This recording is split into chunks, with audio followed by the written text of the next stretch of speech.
مسلم league نون اور Peoples party کے درمیان ترقیاتی بجٹ سے متعلق مشاورت مکمل ہو گئی۔ نون لیگ اور پیپلز پارٹی کے درمیان پی ایس ڈی پی پر اتفاق رائے ہو گیا۔ وفاقی وزیر منصوبہ بندی احسن اقبال نے آگاہ کیا کہ سب سے زیادہ 265 ارب بلوچستان کو ملیں گے۔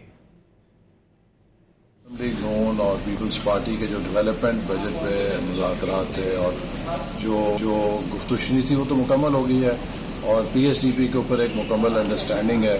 سب سے زیادہ فنڈنگ تقریباً 265 ارب کی قومی اور صوبائی منصوبوں میں صوبہ بلوچستان کی ہے۔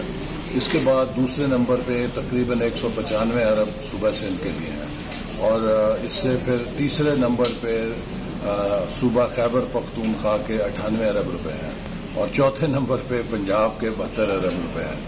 لیکن ساتھ ہی تقریباً 150 ارب روپیہ جموں کشمیر آزاد اور گلگت بلتستان کے لیے بھی ہے، جو ریجنز ہیں۔ اس سال جو ایک سب سے بڑا منصوبہ ہے جسے ہم شروع کر رہے ہیں وہ سکر حیدرآباد موٹر وے کا منصوبہ ہے، اور اسی طرح انشاءاللہ تعالی ہماری کوشش ہے کہ دسمبر 2026 تک K4 کا منصوبہ جو وفاقی حکومت نے شروع کیا ہے اس کو ہم پایہ تکمیل تک پہنچا سکیں، جس سے کراچی کے پانی کا مسئلہ بڑی حد تک حل ہو سکتا ہے۔